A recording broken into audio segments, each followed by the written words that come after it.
तो हेलो बच्चों, आज हम स्टार्ट करने जा रहे हैं वेन डायग्राम। वेन डायग्राम में हम क्या पढ़ेंगे बताओ बेटा। आज हम वेन डायग्राम में आजाद हमने लास्ट क्लास तक कंटिन्यू किया था, जहां पे लास्ट क्लास में हमने स्टॉप किया था वहीं से आगे कंटिन्यू करने वाले। ठीक है, लास्ट क्लास में हमने क्या पढ़ा था? बेसिकली यूनियन पढ़ा था, डिफरेंस पढ़ा था, इंटरसेक्शन पढ़ा था। आज हम पढ़ेंगे कॉम्प्लीमेंट। आज हम स्टार्ट करेंगे क्लास किससे? कॉम्प्लीमेंट से, कॉम्प्लीमेंट ऑफ अ सेट से। तो बेटा हेडिंग डालो, complement of a set. Complement of a set. अब इसमें अगर एक एग्जांपल देखें तो एक एग्जांपल लेते हैं। लेटर सेट बी ए, लेटर सेट बी ए, और ये क्या है? 1 2 3 4, और इसके साथ एक यूनिवर्सल सेट दिया गया है 1 2 3 4 5 6। तो यूनिवर्सल सेट होता क्या है? It is the super set of all the sets. ठीक है, universal set it is the super set of all the sets. या आप कह सकते हो यूनिवर्सल सेट के अलावा जितने भी सेट्स होंगे वो किसके? यूनिवर्सल सेट के सबसेट्स होंगे, सबके सबसेट्स होंगे बेटा। ठीक है, तो कॉम्प्लीमेंट कैसे डिनोट किया जाता है? अगर मैं ए का कॉम्प्लीमेंट निकालना चाहता हूं, अभी मैं क्या फाइंड कर रहा हूं? मैं फाइंड कर रहा हूं ए का कॉम्प्लीमेंट। तो complement of A, it will be represented as A dash. A के ऊपर एपोस्ट्रोफे लगा दो, ए डैश, या फिर ए ऊपर सी, ऐसे भी डिनोट करते हैं, या फिर ए के ऊपर बाद। ये तीनों क्या है? These are the ways of representing a complement of a set. These are the ways of representing complement of a set. ठीक है, हमने रिप्रेजेंट करना तो सीख लिया, अब इसे आगे लिखेंगे कैसे? देखो, कॉम्प्लीमेंट कुछ भी नहीं होता। अगर आपको किसी भी सेट का कॉम्प्लीमेंट निकालना है तो उसे यूनिवर्सल सेट से माइनस कर दो। आपको ए का कॉम्प्लीमेंट निकालना है तो इसे यूनिवर्सल सेट से माइनस कर दो, यू माइनस ए। समझ आया? आपको अगर किसी भी सेट का कॉम्प्लीमेंट निकालना है तो उसे यूनिवर्सल सेट से माइनस कर दो। तो u माइनस ए क्या आ जाएगा बेटा? ये आ जाएगा a डैश, या फिर आप इसे बोल सकते हो a to the power c। a to the power c मतलब a का कॉम्प्लीमेंट। उसके बाद आप इसे और क्या लिख सकते हो? a बार। तीनों का मतलब है कॉम्प्लीमेंट। तो ठीक है, तो इस केस में कॉम्प्लीमेंट क्या आएगा? u minus A. तो u के सारे एलिमेंट कॉपी कर दो except which are common in a। तो a की एलिमेंट आएगा, दो एलिमेंट आएंगे बेसिकली 5 एंड 6, 5 एंड 6। तो it is a complement. Complement समझ आया? कॉम्प्लीमेंट का मतलब होता है ए डैश, मतलब यूनिवर्सल। अगर किसी भी सेट का कॉम्प्लीमेंट निकालना है उसको यूनिवर्सल सेट से माइनस कर दो, कॉम्प्लीमेंट आ जाएगा बेटा। समझ आया? कोई डाउट है?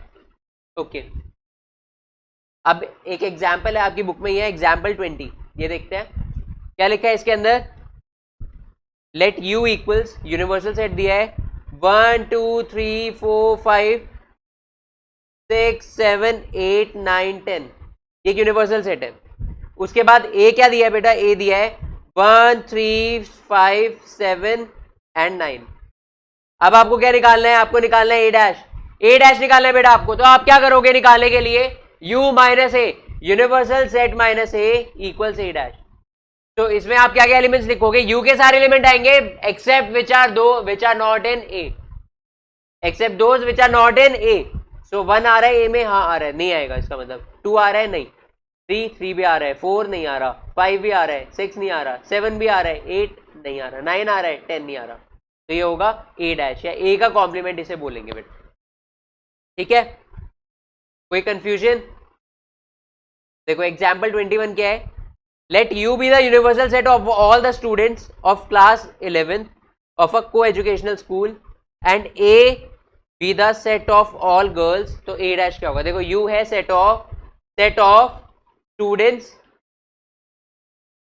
Of class 11। ए क्या है? Set of students of class 11। U है, सॉरी, यू है set of students of class 11, तो ये यूनिवर्सल सेट है। ए क्या दिया है? Set of girls, set of girls of class 11। Coed school है, उसमें गर्ल्स और बॉयज दोनों पढ़ते हैं।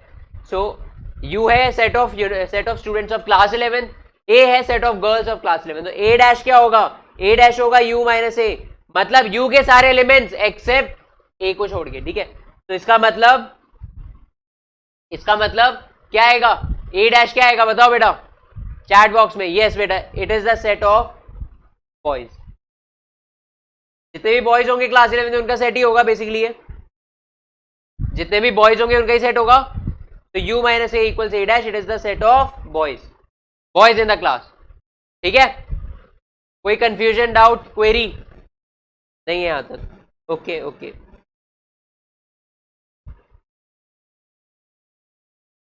तो यही इसी के साथ बेटा इसका वेन डायग्राम देख लेते हैं।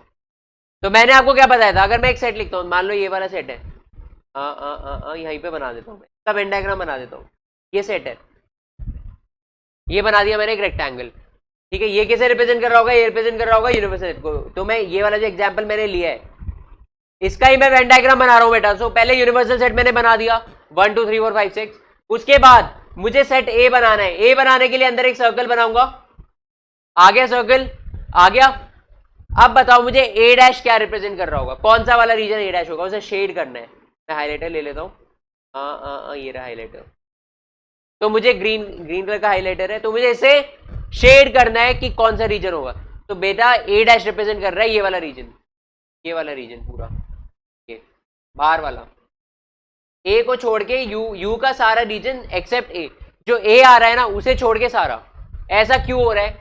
ऐसा देखो इसलिए हो रहा है, इसका रीजन है क्योंकि ए डैश का मतलब क्या होता है, ए डैश होता है यू के सारे एलिमेंट्स एक्सेप्ट ए को छोड़ के, ठीक है। यू के सारे एलिमेंट्स ए को छोड़ के, तो यू के सारे एलिमेंट्स क्या क्या होंगे बेटा, 1 से लेकर 6 तक। बट उसमें ए सारे हटा दो, 5 और 6 बचा, 5 और 6 बाहर होना चाहिए, तो उसी को हम रिप्रेजेंट कर रहे हैं शेड करके।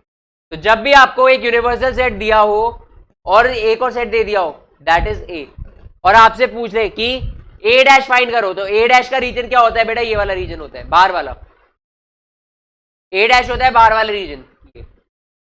समझ आया? कोई प्रॉब्लम है? कोई प्रॉब्लम है बेटा? नहीं है कोई प्रॉब्लम? ओके ओके ओके, नहीं है प्रॉब्लम। तो अब इतना समझ आ गया, तो एग्जाम्पल 22 कर लेते हैं। एग्जाम्पल 22,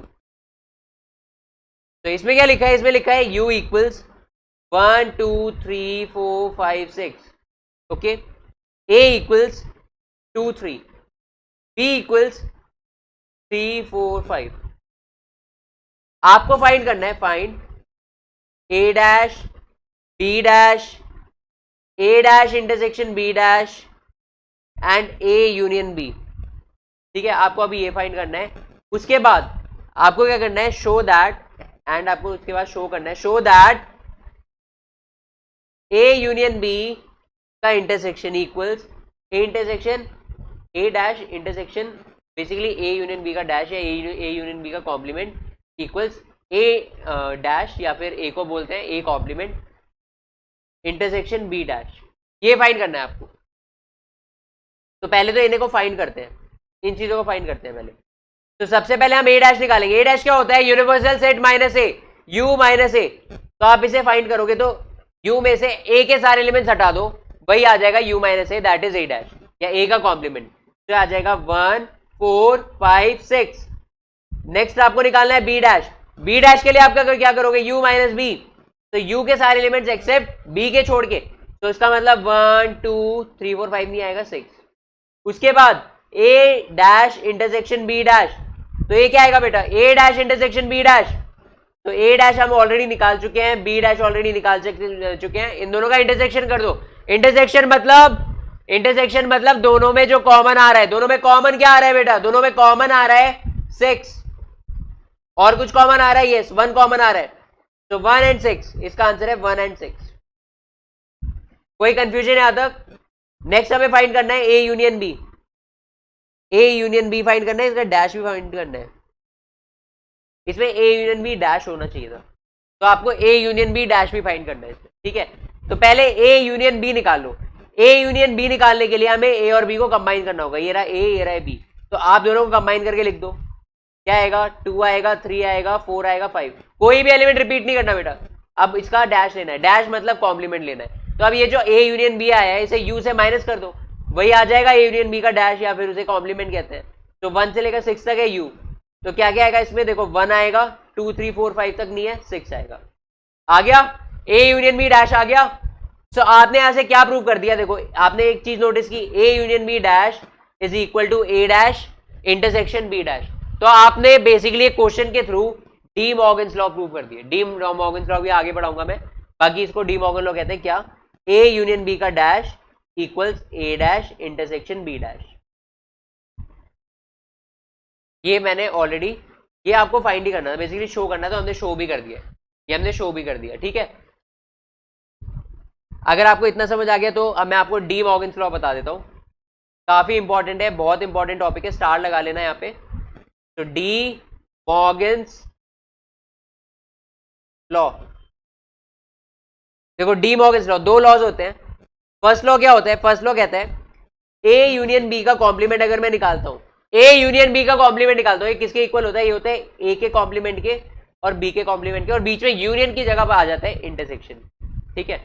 उसके बाद सेकंड लॉ क्या होता है, अगर मैं ए इंटरसेक्शन बी का कॉम्प्लीमेंट निकालता हूं तो ये किसके इक्वल होता है, ए का कॉम्प्लीमेंट एंड बी का कॉम्प्लीमेंट, बीच में इंटरसेक्शन की जगह यूनियन आ जाएगा बेटा। तो आपने एक चीज नोटिस की, क्या चीज, देखो आपने एक चीज नोटिस की, यहां पे आपने एक चीज नोटिस करी होगी, अगर मुझे ए यूनियन बी का कॉम्प्लीमेंट निकालना है, मुझे ए यूनियन बी का कॉम्प्लीमेंट निकालना है, तो उस केस के अंदर ए का कॉम्प्लीमेंट और बी का कॉम्प्लीमेंट तो यहां आता ही आता है, बस साथ में क्या हो जाता है, अगर यूनियन का साइन है, यूनियन का साइन आ रहा है तो उसकी जगह क्या हो जाएगा, इंटरसेक्शन का साइन आ जाएगा। नेक्स्ट, ए इंटरसेक्शन बी का कॉम्प्लीमेंट अगर मुझे निकालना है तो अगेन ए का कॉम्प्लीमेंट एंड बी का कॉम्प्लीमेंट, उसके बाद अगर इंटरसेक्शन है तो उसकी जगह यूनियन आ जाएगा, तो साइन रिवर्स हो जाएंगे बेसिकली, अगर यूनियन है तो इंटरसेक्शन आ जाएगा, इंटरसेक्शन है यूनियन आ जाएगा, ठीक है। तो ऐसे करके हमने प्रूव कर दिए, हमने प्रूव ऑलरेडी ऊपर ही कर दिया था ये डी मॉर्गन्स लॉ। ऐसे दूसरा लॉ भी प्रूव कर सकते हो, इसके लिए इसी सेम एग्जाम्पल के लिए दूसरा लॉ भी प्रूव कर सकते हैं, दोनों डी मॉर्गन्स लॉ है, ठीक है। इसके अलावा कुछ एक दो लॉज और होते हैं। तो नेक्स्ट क्या है, complement laws, complement laws.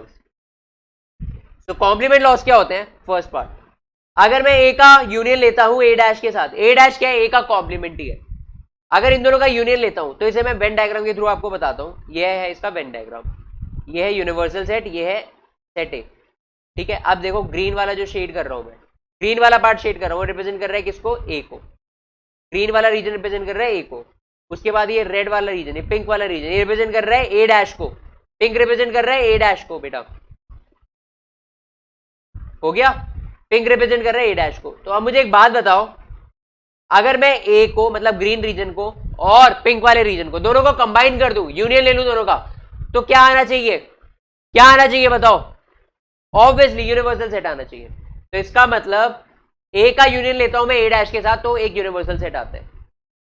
Second complement law क्या होता है, इन दोनों का अगर मैं इंटरसेक्शन लेता हूं, ए का इंटरसेक्शन लेता हूं ए डैश के साथ तो क्या आएगा। अब मुझे बताओ, ग्रीन वाले रीजन में, इस ग्रीन वाले रीजन में और इस पिंक वाले रीजन में कुछ कॉमन आ रहा है, ऑब्वियसली कुछ कॉमन नहीं आ रहा, तो इसका मतलब अगर मैं दोनों का इंटरसेक्शन लेता हूं तो आएगा 5। तो याद रखना, अगर किसी भी सेट का उसके कॉम्प्लीमेंट के साथ मैं यूनियन लेता हूं, क्या आता है, यूनिवर्सल सेट। अगर मैं किसी भी सेट का उसके कॉम्प्लीमेंट के साथ इंटरसेक्शन लेता हूं, क्या आता है बेटा, 5 आता है उस केस में, ठीक है।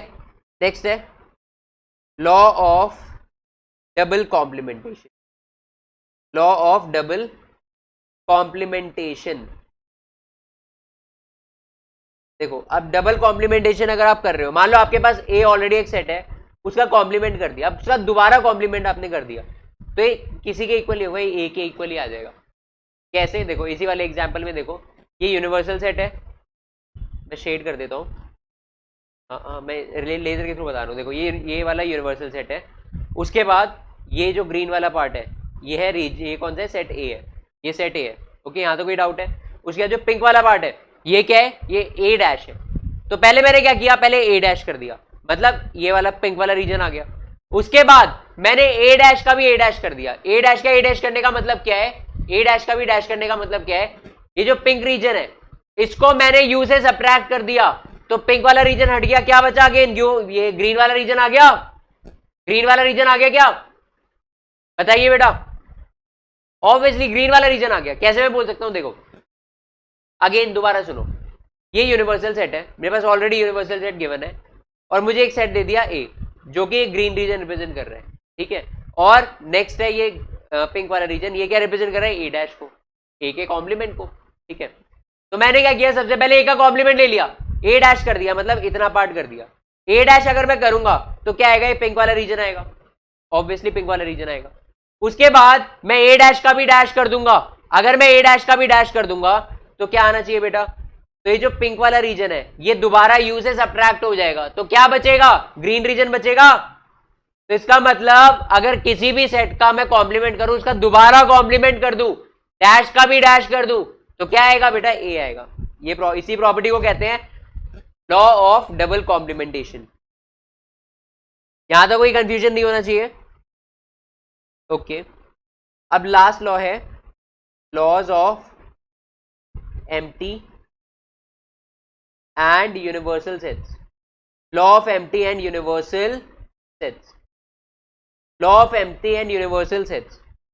सो ये क्या होता है, देखो इसमें क्या बोला जाता है, अगर देखो अभी तक आप किसका नॉर्मल सेट का कॉम्प्लीमेंटेशन कर रहे हो, अब अगर हम यूनिवर्सल सेट और फाई का ही कॉम्प्लीमेंटेशन करें, यूनिवर्सल सेट का कॉम्प्लीमेंट और फाई का कॉम्प्लीमेंट, अब मुझे बताओ, देखो यूनिवर्सल सेट का अगर मैं कॉम्प्लीमेंट निकालता हूं, अगर मैं यूनिवर्सल सेट का कॉम्प्लीमेंट करता हूं, इसका मतलब क्या होगा, यूनिवर्सल सेट को मैं यूनिवर्सल सेट से ही माइनस कर रहा हूं, ये क्या हो गया बेटा, ये तो फाई आ गया। तो यूनिवर्सल सेट का कॉम्प्लीमेंट क्या होता है, ये फाई के इक्वल ही होता है, ठीक है, नथिंग। और अगर मैं फाई का कॉम्प्लीमेंट कर रहा हूं, इसका मतलब मैं यूनिवर्सल सेट को फाई से माइनस कर रहा हूं। अब किसी भी सेट को फाई से माइनस करो, हमेशा वो वही सेट रिपीट हो जाएगा, वही आ जाएगा आंसर में। तो बेसिकली इसका आंसर यूनिवर्सल सेट ही आता है। तो फाई का कॉम्प्लीमेंट क्या होगा बेटा, यूनिवर्सल सेट ही होगा।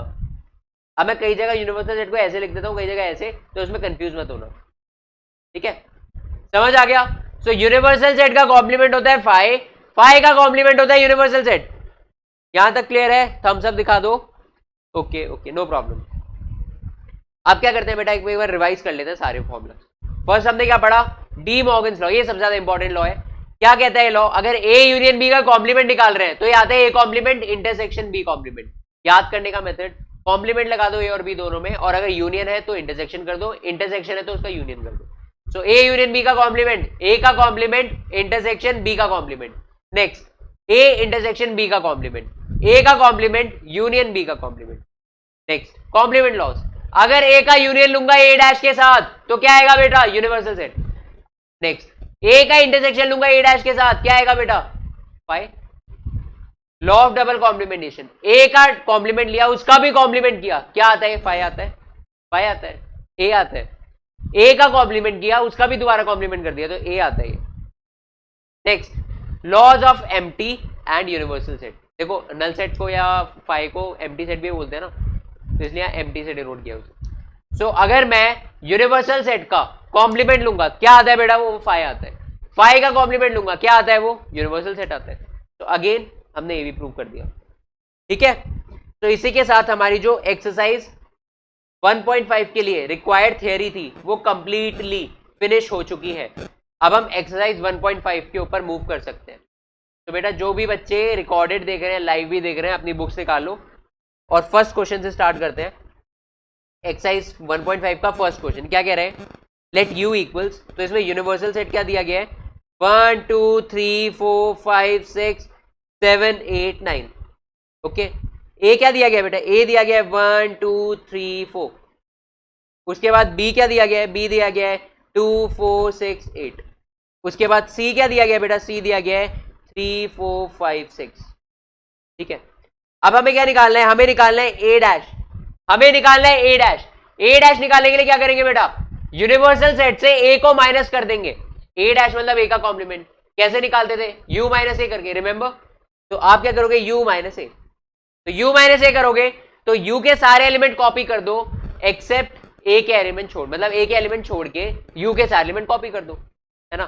तो आप यू के एलिमेंट लिखोगे, देखो 1 ए में आ गया तो नहीं लिख सकते, 2 भी नहीं लिख सकते, 3 भी नहीं, 4 भी नहीं, 5 6 7 8 लिख सकते हो, 5 6 7 8 9 यहां तक आ जाएगा। ओके, नेक्स्ट आपको बताना है बी डैश। बी डैश क्या होगा, यू के सारे elements except the elements of B.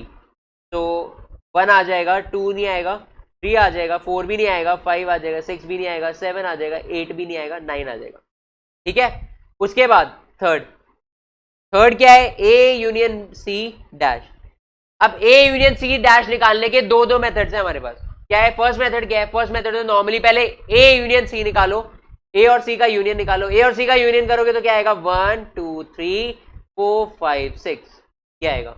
अब इस पूरे का डैश करोगे, कॉम्प्लीमेंट करोगे इस पूरे का, तो इसे पूरे सेट को आप यूनिवर्सल सेट से माइनस कर दो, तो आप माइनस करोगे 7 8 9 आ जाएगा, 7 8 9। तो ये आ गया ए यूनियन सी डैश। अगर आपको इसे डी मॉर्गन्स लॉ से करना है तो आप इसे एक और मेथड से कर सकते हो, ए डैश इंटरसेक्शन सी डैश। तो पहले आप इसमें ए डैश निकालो, फिर सी डैश निकालो, दोनों का इंटरसेक्शन करो। तो ए डैश क्या आया था, ए डैश तो 5 6 7 8 9 आया था, तो इसका अगर मैं कॉम्प्लीमेंट कर दूं, कॉम्प्लीमेंट क्यों करना है, ऑलरेडी है हमारे पास, तो 5 6 7 8 9 यहां तक आ गया।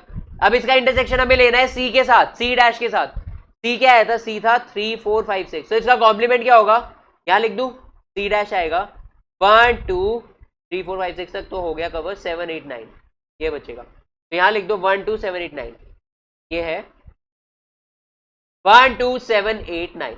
अब इन दोनों का कॉम्प्लीमेंट, अगर मैं कॉम्प्लीमेंट नहीं, इन दोनों का इंटरसेक्शन अगर मैं लेता हूं, क्या आएगा बेटा, देखो 2 तो 1 कॉमन नहीं है, 2 भी कॉमन नहीं है, दोनों में 7 कॉमन आ रहा है, 8 कॉमन आ रहा है, 9 आ रहा है, तो 7 8 9 आ गया, 7 8 9 आ गया बेटा, तो 7 8 9 यहां से भी आ गया, हमने दोनों मेथड से सॉल्व कर लिया इसे, ठीक है। ऐसे ही फोर्थ क्वेश्चन क्या है, फोर्थ क्वेश्चन है A union B dash, A union B dash. तो इसको अभी हम दो मेथड से कर सकते हैं, तो पहले वाले मेथड से ही कर लेते हैं। पहले ए यूनियन बी निकालना है, ए और बी को कंबाइन करेंगे, क्या आएगा 1 2 3 4 1 2 3 4 6 8, तो आएगा 1 2 3 4 6 8। अब आप क्या करो, अब आप इसका कॉम्प्लीमेंट ले लो, कॉम्प्लीमेंट लेना है तो u से माइनस कर दोगे, सो u क्या है बेसिकली 1 से लेकर 9 तक है, तो 1 2 3 4 तक आ गया, 5 देन 6 नहीं आएगा, 7 8 भी नहीं आएगा, 9 5 7 9 आएगा इसका answer, okay. Next fifth part में क्या किया है, ए का कॉम्प्लीमेंट फिर उसका भी कॉम्प्लीमेंट कर दिया। तो इसमें मेथड 1 क्या है, मेथड 1 है पहले ए का कॉम्प्लीमेंट निकालो, फिर उसका भी दोबारा कॉम्प्लीमेंट निकालो, बट हमने इसके लिए एक प्रॉपर्टी पढ़ी है, क्या, लॉ ऑफ डबल कॉम्प्लीमेंटेशन। क्या कहती है वो, किसी भी सेट का कॉम्प्लीमेंट ले ले और दोबारा कॉम्प्लीमेंट ले ले, किसी भी सेट का दो कॉम्प्लीमेंट डबल टाइम्स कॉम्प्लीमेंट ले ले, तो क्या आता है वो उसी सेट के इक्वल आ जाता है। तो इसका आंसर कुछ भी नहीं है, ए ही है। ए क्या था, ए था 1 2 3 4, तो इसका आंसर सेट है 1 2 3, ओके। नेक्स्ट है सिक्स क्वेश्चन में क्या लिखा है, B minus C dash, B minus C dash, ये तो बहुत इजी है। बी माइनस सी डैश में क्या है, बी पहले बी माइनस सी कवर करो, तो बी माइनस सी अगर आप करोगे तो बी के सारे elements except which are common in C, तो इसका आंसर आएगा 2 4 4 भी नहीं आएगा, 2 6 भी 4 6 भी नहीं आएगा, 8 आएगा, बस 2 और 8 आएगा, क्योंकि देखो 4 और 6 तो आ रहे हैं ना यहाँ पे सी में, तो इसका आंसर आएगा 2 एंड 8। तो 2 एंड 8 का कॉम्प्लीमेंट कर दो बेटा। अब अगर 2 एंड 8 का कॉम्प्लीमेंट करूंगा, यू से माइनस कर दूंगा मैं इसको 2 और 8 वाले सेट को, तो ये क्या आएगा बेसिकली 1 2 नहीं आएगा, 3 4 5 6 7 8 भी नहीं आएगा, 9 1 3 4 5 6 7 9, ठीक है, ठीक है। कोई डाउट, कोई प्रॉब्लम, ठीक है। तो फर्स्ट क्वेश्चन हमने पूरा कर लिया, सेकंड क्वेश्चन करते हैं बेटा।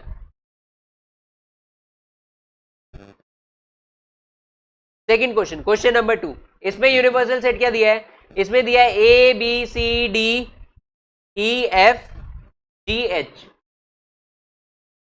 ए B C D E F G H. आपको कॉम्प्लीमेंट निकालने इन फॉलोइंग सेट्स के। तो फर्स्ट सेट क्या है बेटा, फर्स्ट सेट है ए इक्वल्स ए बी सी, आपको इसका कॉम्प्लीमेंट निकालना है। अब इसका कॉम्प्लीमेंट निकालोगे तो ये किसके इक्वल आएगा, u माइनस ए के, अगेन मैंने बताया था रिमेंबर, तो आप इसे माइनस करोगे तो क्या आएगा, D E F G H. उसके बाद सेकंड सेट क्या दिया है बेटा, सेकंड दिया है B, D E F G. आपको इसमें बी डैश निकालना है बेटा, बी का कॉम्प्लीमेंट ही निकाल लेना, तो ए क्या आएगा, क्या आएगा, A B C D E F G मत लिखना एच, और ये है किसके इक्वल, यू माइनस बी ही तो है बेसिकली, ये तो निकालना होता है। नेक्स्ट है सेट सी, सेट सी क्या है बेटा, सेट सी है ए सी ई जी, ए सी ई जी।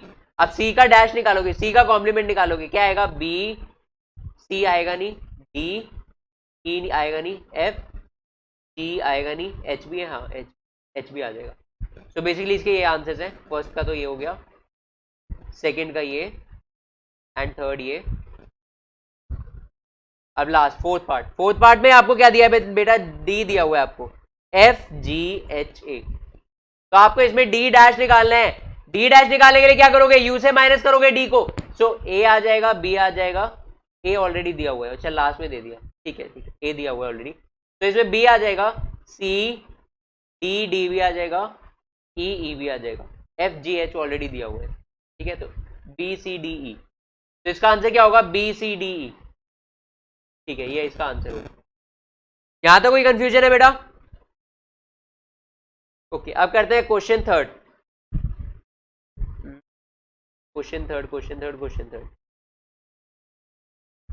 तो क्वेश्चन थर्ड में क्या लिखा है, taking the set of natural numbers as the universal set.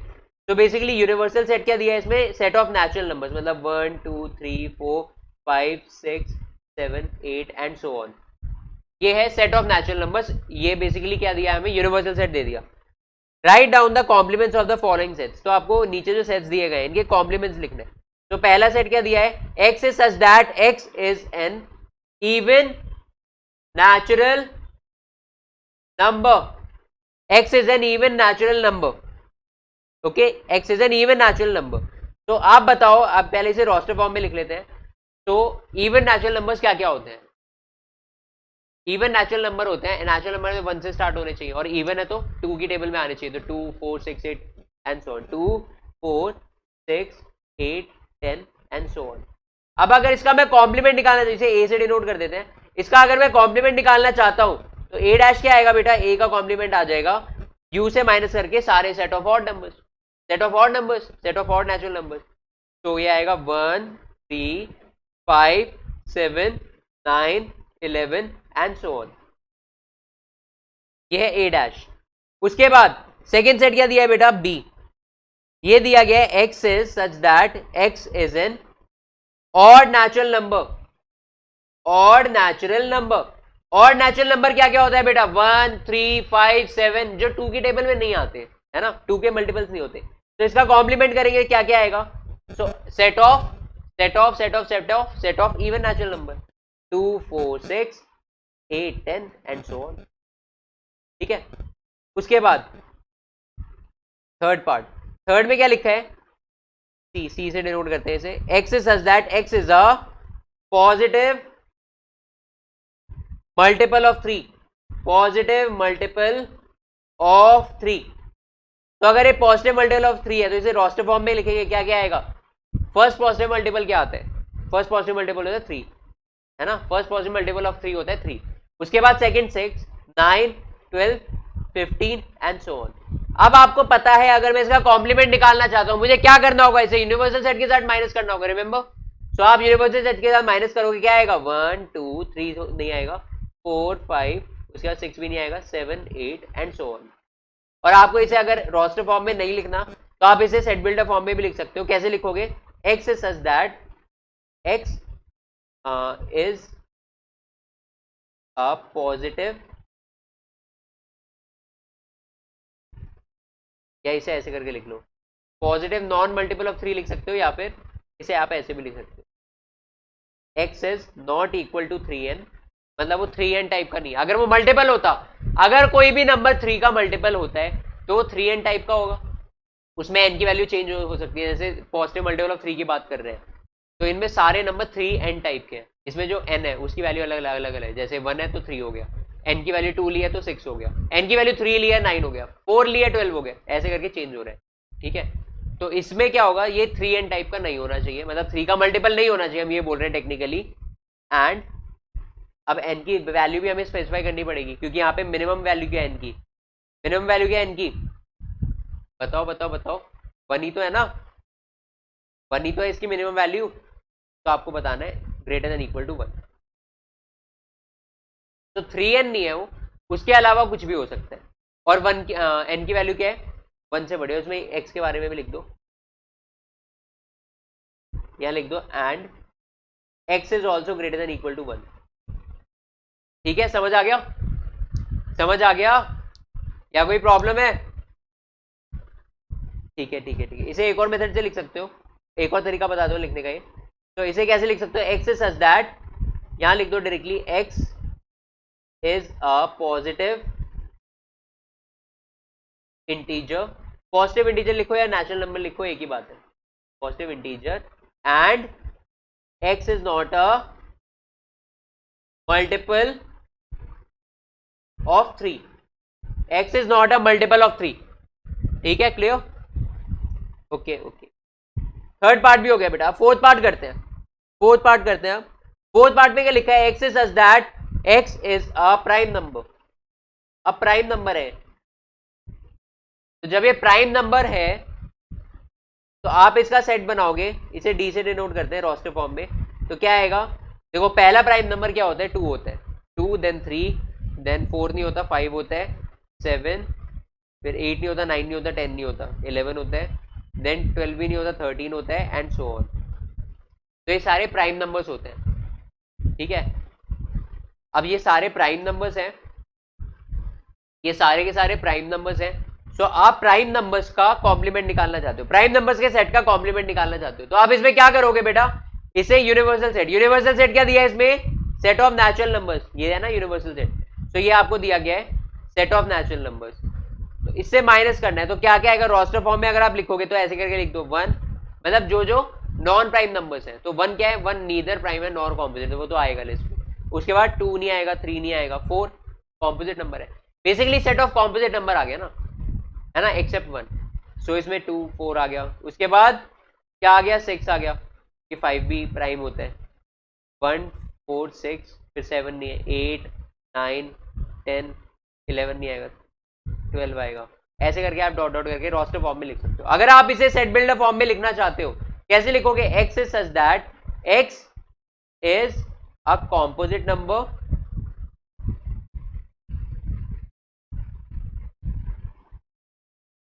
x is a composite number or x is equal to 1 and x is greater than equal to 1, है ना, ऐसे भी लिख सकते हो। इसमें क्या डायरेक्टली हमने स्पेसिफाई कर दिया, x क्या है, एक कॉम्पोजिट नंबर है, कॉम्पोजिट नंबर में क्या क्या आ जाएगा, 4 6 8 ये सारे आ जाएंगे, है ना, जो अपनी टेबल और 1 की टेबल से ज्यादा नंबर्स की टेबल में आ रहे हैं। उसके बाद 1 हमने क्यों स्पेसिफाई किया, क्योंकि 1 नीदर कॉम्पोजिट है नॉर प्राइम है, बट हमें फिर भी वो लिस्ट में चाहिए, तो उसके लिए हमने सेपरेटली ये कर दिया x इज इक्वल टू 1 और करके। और हमें ये भी बताना था x एक नेचुरल नंबर होना चाहिए, तो उसके लिए हमने x greater than equal to 1 लिख दिया। अब इसे एक और चीज से कर सकते हो आप, अगर आपको ग्रेटर देन इक्वल टू नहीं लिखना, आप इसे ऐसे भी लिख सकते हो, x belongs to capital N।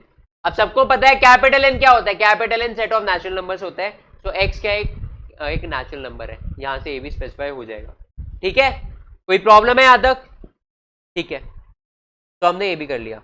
अब करते हैं क्वेश्चन नंबर 5। क्वेश्चन 5 क्या है, x is such that x is a natural number divisible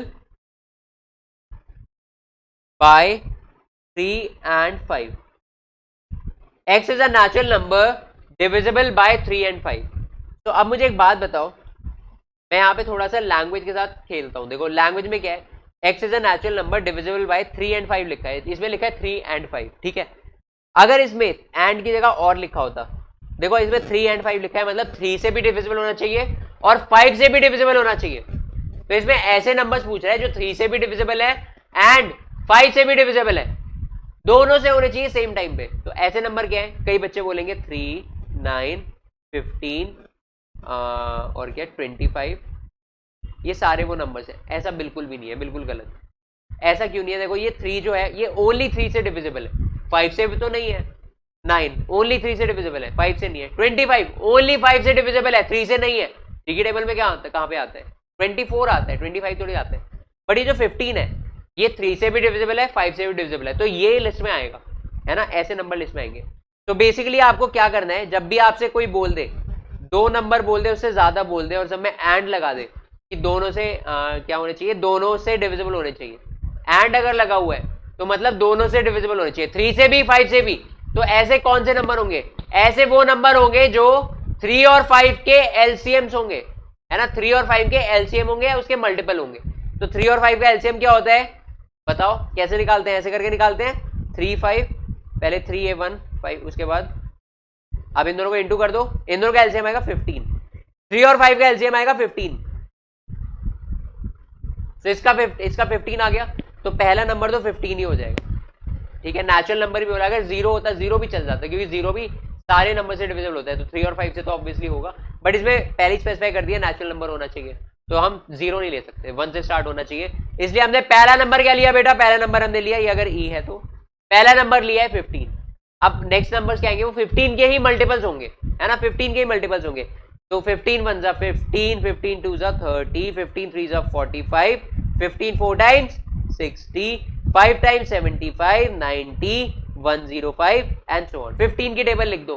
कब तक लिखनी है, 4-5 डिजिट तक लिख दो, 4-5 लेटर्स तक, सॉरी प्लेसेस तक लिख दो, या 4-5 एलिमेंट सब मिल जाए आपको, बस यहां तक लिख दो। आगे डॉट डॉट और कर देना, डॉट डॉट। इसका मतलब क्या है, इनफाइनाइट सेट है, क्योंकि आपको क्या पता, आपको पता है बहुत सारे एलिमेंट्स हैं यहाँ। तो 15 के कितने मल्टीपल होते हैं, इनफाइनाइट होते हैं। तो यहाँ पे बेटा इनफाइनाइट एलिमेंट आएंगे, समझ गए। कोई प्रॉब्लम,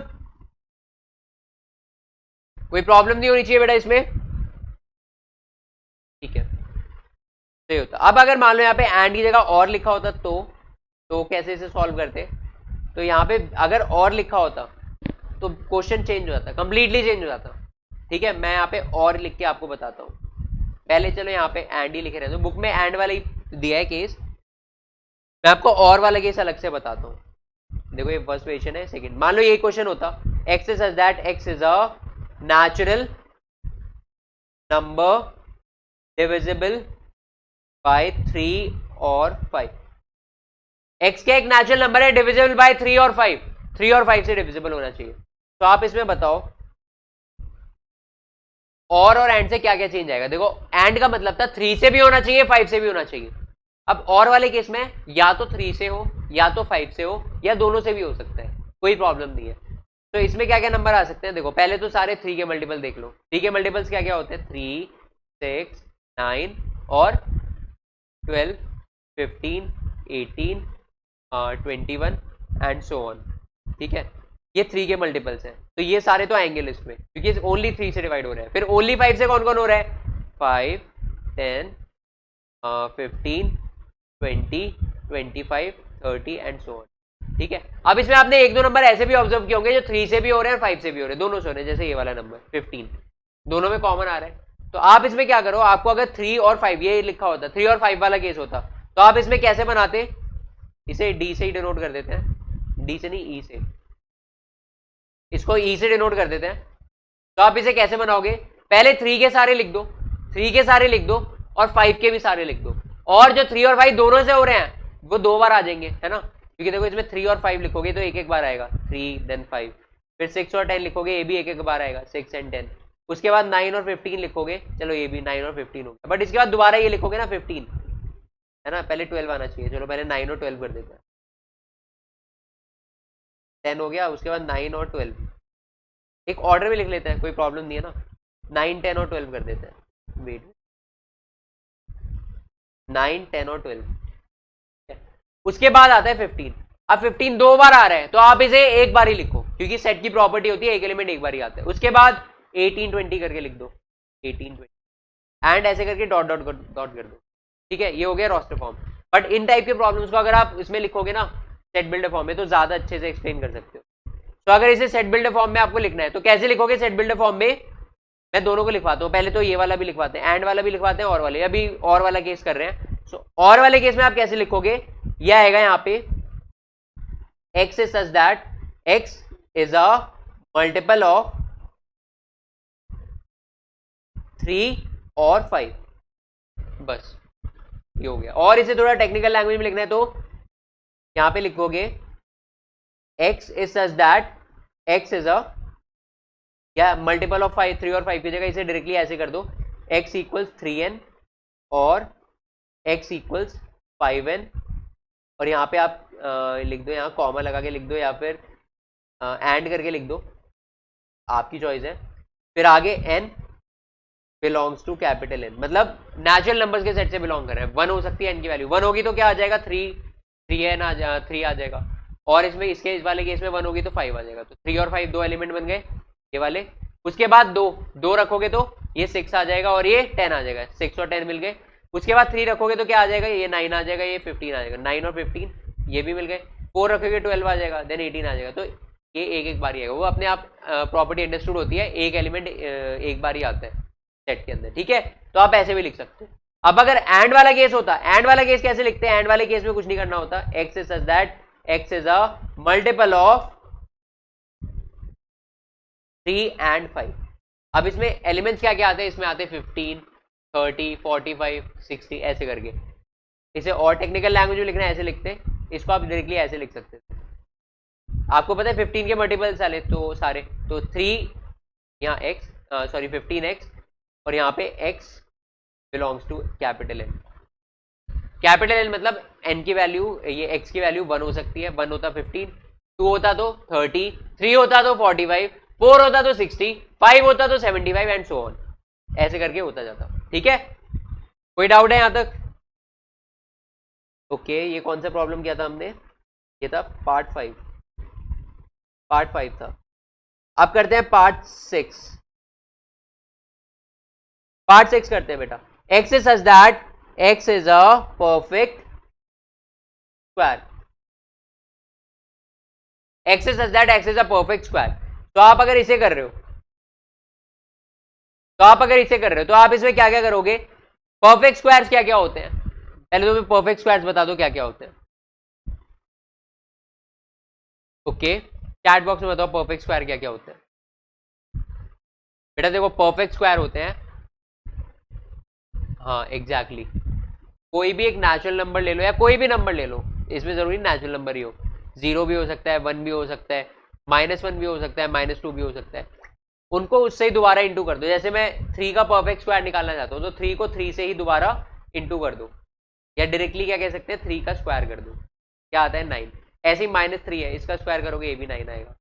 एक चीज आपको पता होगी, किसी भी नंबर का अगर हम परफेक्ट स्क्वायर करें तो हमेशा पॉजिटिव आता है। कोई भी रियल नंबर हम ले ले, है ना, उसका अगर हम परफेक्ट स्क्वायर करें तो हमेशा पॉजिटिव नंबर आता है। तो इसके अंदर जितनी भी एंट्रीज होंगी वो सारी क्या होंगी बेटा, वो सारी परफेक्ट स्क्वायर की होंगी, परफेक्ट स्क्वायर की एंट्रीज होंगी। ठीक है, तो यहाँ पे जो भी एंट्री है वो और वो सारी पॉजिटिव भी होंगी। ठीक है, तो सबसे छोटा नंबर लेते हैं पहले। सबसे छोटा नंबर क्या है, 0। तो 0 का स्क्वायर करोगे तो क्या आएगा, एक नंबर लाइन बना देता हूं मैं। अब इसमें है ना स्पेसिफाई नहीं किया, नेचुरल नंबर वगैरह इसमें स्पेसिफाई नहीं किया। अच्छा दिया हुआ है, अच्छा, इसमें नेगेटिव नंबर के बारे में भी टेंशन लेने की जरूरत नहीं है। क्यों टेंशन लेने की जरूरत नहीं है, क्योंकि ये यूनिवर्सल सेट है, ये जो यूनिवर्सल सेट दिया है हमें, वेट बेटा, ये जो हमें यूनिवर्सल सेट दिया गया है, हमें जो एक बड़ा सा यूनिवर्सल सेट दिया है, ये नेचुरल नंबर्स तक है। कहाँ गया, ये वाला नहीं है, ये वाला, ये जो हमें बड़ा सा यूनिवर्सल सेट दिया है बेटा, ये हमें नेचुरल नंबर्स का सेट दिया गया है। ये हमें किसका सेट दिया गया है, नेचुरल नंबर्स का सेट। सो हम इस केस में क्या करेंगे, हम इसमें केस में अपने आप से मान लेंगे कि जो परफेक्ट स्क्वायर्स है वो नेगेटिव नंबर इंक्लूड नहीं कर रहा, उसमें नेगेटिव नंबर इंक्लूड नहीं कर रहा, क्योंकि जितने भी सेट्स होते हैं वो सारे उसके क्या होते हैं, सबसेट होते हैं यूनिवर्सल सेट के। अब यूनिवर्सल सेट ही पॉजिटिव है सारे नंबर्स, तो जो उसके सबसेट होंगे, ये जो पार्ट्स है सारे जितने भी क्वेश्चन दिए जा रहे हैं, इसमें हम नेगेटिव एंट्री क्यों लेंगे, जब यूनिवर्सल सेट में कोई नेगेटिव एंट्री नहीं है। तो इसमें माइनस नंबर्स के बारे में हमें टेंशन लेने की जरूरत नहीं है।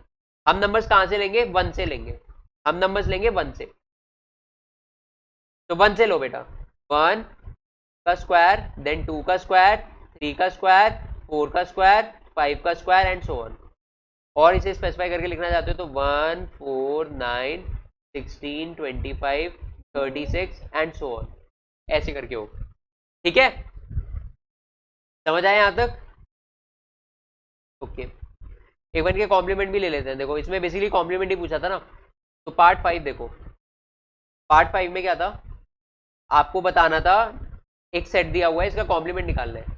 सेट क्या है, x is a natural number divisible by 3 and 5, 3 और 5 से डिविजिबल है। तो अब इसमें आप अगर इसका कॉम्प्लीमेंट निकालोगे, ई डैश निकालोगे, क्या आएगा, 1, 2, 4 ऐसे करके, यहाँ 14, देन 15 हटा दो, उसके बाद 16, 17, 18 ऐसे करके 29 तक, 30 नहीं आएगा, 31, 32 ऐसे करके डॉट डॉट डॉट। बट आप इसे अगर रोस्टर फॉर्म में लिखोगे काफी रॉ लगेगा डेटा, है ना, एक ऑर्डर फॉलो हो नहीं रहा है ना, ऐसे जैसे ये देख रहे हो, ये थोड़ा सही लग रहा है, ऑर्गेनाइज लग रहा है, सारे 15 के मल्टीपल आ रहे हैं, बट यहाँ देखोगे ना काफी रॉ लग रहा है। तो आप इस टाइप के क्वेश्चन को है ना सेट बिल्डर फॉर्म में लिखा करो, वो ज्यादा फेवरेबल होता है। तो आप इसे अगर सेट बिल्डर फॉर्म में लिखोगे तो कैसे लिखोगे बेटा, इसे लिखोगे x या 15x लिख देना, इज सच दैट, या फिर 15x मत लिखना, इसे x ही लिख देना, x ही लिख देना, x is such that, x is such that x is not equal to 15n, है ना, x is not equal to 15n, और इस साइड में कर देना n and n is greater than equal to 1, या फिर n belongs to natural number, set of natural numbers, n belongs to set of natural number. ठीक है, कोई कंफ्यूजन? या इसे और कैसे लिख सकते हो, e dash equals x is such that x is not a multiple of, x is not a multiple of 15 and ये भी बताना पड़ेगा ना, मल्टीपल नहीं है 15 का, तो पॉजिटिव नेगेटिव कोई भी नंबर हो सकता है, तो हमें ये भी बताना पड़ेगा वो पॉजिटिव ही है, तो हम क्या बोलेंगे, and x belongs to capital N, ये भी लिख सकते हो। अब देखो सेट बिल्डर फॉर्म में ऑलरेडी बता चुका हूँ, सेट बिल्डर फॉर्म में अगर किसी भी सेट को लिखते हैं तो उसको लिखने के बहुत तरीके होते हैं, लाइक बहुत सारे वेज होते हैं। अब वो हमारे ऊपर डिपेंड करता है मुझे किस वे से लिखते हैं, आप ऐसे लिखो ऐसे लिखो, और भी एग्जिस्ट करते होंगे बहुत सारे वेज, वो आपकी इमेजिनेशन के ऊपर है, वो आपके ऊपर है आप कैसे लिखते हो। ठीक है, अब सेम इस वाले में देखते हैं। इस वाले में अगर आप लिखना चाहते हो इसे, इस वाले में आप अगर इसे लिखोगे, वेट मैं ये लेता हूं, हाँ, इसमें अगर एफ डैश निकालोगे तो आप क्या लिखोगे इसके अंदर, बेसिकली देखो वैसे रोस्टर फॉर्म में लिखोगे तो 2 3 5 6 7 8 ऐसे करके डॉट डॉट डॉट हो जाएगा। ठीक है, बट ये क्या लग रहा है, थोड़ा रॉ फॉर्मेट में लग रहा है। आप इसे फिर एफ डैश करके कैसे लिखो, x is such that x is not a perfect square and x is belonging या x belongs to capital N, ऐसे करके लिखोगे आप इसे। ठीक है, कोई डाउट है, कोई डाउट है बेटा, f तक हो गया। ठीक है, परफेक्ट स्क्वायर। अब नेक्स्ट है परफेक्ट क्यूब। ठीक है, नेक्स्ट प्रॉब्लम क्या है, परफेक्ट क्यूब। नेक्स्ट प्रॉब्लम है problem 7, x is such that x is a perfect cube, x is a perfect cube।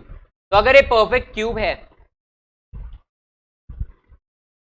अगर एक परफेक्ट क्यूब है तो इसका सेट क्या बनेगा, देखो इसे एफ जी से डिनोट करते हैं। तो परफेक्ट क्यूब है, इसका सेट क्या बनेगा बेटा, ये बनेगा 1 का क्यूब, देन 2 का क्यूब, देन 3 का क्यूब, देन 4 का क्यूब, ऐसे करके। तो 1 8 27, उसके बाद 4 का 64, 5 का 125, ऐसे करके सेट बनेगा ये।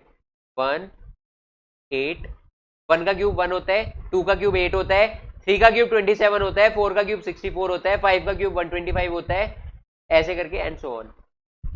ठीक है, अब आपको इसका डैश निकालना है, कॉम्प्लीमेंट निकालना है। अब इसमें कई बच्चे बोलेंगे आपने 1 से क्यूब स्टार्ट किया, परफेक्ट क्यूब का मतलब क्या होता है, किसी भी नंबर का, किसी भी इंटीजर का क्यूब कर दो परफेक्ट क्यूब होगा। तो इसमें आपने सिर्फ पॉजिटिव नंबर से क्यों लिए, 1 से क्यों स्टार्ट किया, नेगेटिव क्यों नहीं लिया, क्योंकि देखो इसका जो यूनिवर्सल सेट है, इसमें यूनिवर्सल सेट देखो, इसका जो यूनिवर्सल सेट दिया है आपको, ये रहा, ये जो यूनिवर्सल सेट दिया है आपको, ये खुद ही 1 से स्टार्ट करके दिया है। तो इसका मतलब ऑब्वियस है, हमें मानना पड़ेगा कि ये जितने भी सेट्स हैं ये 1 से ही स्टार्ट हो रहे हैं। ठीक है, हमें खुद से मानना पड़ेगा। और यूनिवर्सल सेट सबका सुपर सेट होता है, उसके अलावा तो कोई ऐसा सेट एग्जिस्ट ही नहीं करेगा। जितने भी सेट ये दिए गए हैं सारे उसके सबसेट है यूनिवर्सल सेट के, तो ऐसा इनमें कोई एलिमेंट एग्जिस्ट ही नहीं करना चाहिए यूनिवर्सल सेट में नहीं आ रहा हो, ऐसा एग्जिस्ट ही नहीं कर सकता, क्योंकि यूनिवर्सल सेट सबका सुपर सेट है। ओके, अब आप इसमें अगर आप लिखना चाहते हो तो कैसे लिखोगे, डैश, तो 2 आएगा, 3 आएगा, 4 5 6 7, उसके बाद 8 नहीं आएगा, 9 10 ऐसे करके डॉट डॉट डॉट। बट ये थोड़ा रॉ लग रहा है, तो आप इसे कैसे लिख सकते हो, जी डैश को सेट बिल्डर फॉर्म में, x is such that x is not a perfect square and x belongs to capital N, ये होगा। ठीक है, आप यहाँ पे कैपिटल N की जगह है ना यू भी लिख सकते हो, क्योंकि आपको पता है यूनिवर्सल सेट कैपिटल N ही तो है। यहाँ पे देखो यूनिवर्सल सेट क्या दिया है, कैपिटल N ही तो दिया गया है। नेचुरल नंबर्स का कैपिटल N होता क्या, नेचुरल नंबर्स का सेट है, तो यूनिवर्सल सेट कैपिटल N मतलब नेचुरल नंबर्स का सेट ही तो दिया गया है। तो इसका मतलब आप यहाँ पे यू भी लिख सकते हो डायरेक्टली, यहाँ पे कैपिटल N लिखो या यू लिखो, एक ही बात है। ठीक है, नेक्स्ट क्वेश्चन करें। नेक्स्ट है क्वेश्चन नंबर, अच्छा 8 है, अभी हमने 7 किया। 8 क्या है, x is such that x plus 5 equals 8, x is such that x plus 5 equals 8। तो इसके अंदर कितनी वैल्यूज आ रही है, जी एच, अब इसे एच से डिनोट करते हैं। इसमें आई गेस एक ही वैल्यू आ रही है, क्यू वैल्यू एक ही वैल्यू आ रही है, क्योंकि हमें एक इक्वेशन दे दी। इस इक्वेशन को सॉल्व करो और एक्स की वैल्यू लो, तो x प्लस 5 इक्वल्स 8, तो x इक्वल्स 8 माइनस 5, तो x की क्या वैल्यू आ गई, a की वैल्यू आई है, दैट इज x इक्वल्स 3। तो इसका मतलब ये एक सिंगलटन है, क्योंकि इसमें x की, इसमें सेट क्या है, एक ही एलिमेंट आ रहा है सेट के अंदर। तो अगर हम एच डैश निकालेंगे इस केस में क्या आएगा बेटा, ये 1 2 3 नहीं आएगा, 4 5 6 7 एंड सो ऑन, ये आएगा। यहाँ पे से और कैसे लिख सकते हो, आप इसे लिख सकते हो H equals H dash equals क्या आएगा, x इज सच दैट, यहाँ पे x belongs to n and x is not equal to 3, ये होगा। समझ आया? हाँ, n की जगह कैपिटल n की जगह इसमें भी आप u लिख सकते हो, क्योंकि दोनों सेम ही चीज है ना, दोनों रिप्रेजेंट क्या कर रहे हैं, सेट ऑफ नेचुरल नंबर्स, एक ही बात है। 8 भी हो गया। अब करते हैं बेटा 9 क्वेश्चन में क्या है, x is such that 2x plus 5 equals 9। तो आप अगर ये करोगे तो 2x प्लस 5 इक्वल्स 9, इसको सॉल्व करो पहले। तो 2x equals 4 then x equals 2, x की वैल्यू 2 है। अब आप अगर x की वैल्यू देखो 2 आ रही है तो इसको h i ये i से डिनोट करते हैं, तो इसमें भी एक ही एलिमेंट आएगा दैट इज 2। अब इसमें i डैश निकालना चाहते हो, i डैश क्या आएगा, u माइनस i। अब u क्या है, वो तो सेट ऑफ नेचुरल नंबर्स है, 1 से लेकर प्लस इनफिनिटी तक जितने भी नेचुरल नंबर्स आ रहे सारे, तो इसका मतलब उसमें से बस 2 हटा दो, उसमें से 2 हटा दो, सारे एलिमेंट वही आ जाएंगे। तो 1 देन 2 हटा दो, 3 4 5 6 7 एंड सो ऑन इनफिनिटी तक। इसे अगर आप सेट बिल्डर फॉर्म में लिखना चाहते हो कैसे आएगा, ये आएगा x is such that x belongs to capital N and x is not equal to 2, ऐसे लिख सकते हो इसे, ठीक है। ये था 9th क्वेश्चन।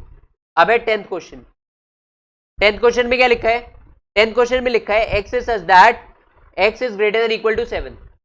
तो आप बताओ ग्रेटर देन इक्वल टू 7, तो इसमें x की वैल्यू क्या क्या आ सकती है, देखो इक्वल टू 7 है, 7 तो आ ही सकती है मिनिमम, उसके बाद उससे सारी बड़ी वैल्यूज 8 ग्रेटर देन बोला है ना, 9 10 11 12 ऐसे करके अप टू इन्फिनिटी तक आ सकती है। तो अगर मैं इसमें सेट बनाऊंगा, इसे j से डिनोट करते हैं, तो अगर मैं इसमें सेट बनाता हूँ तो आएगा 7 8 9 10 11 12 अप टू इन्फिनिटी।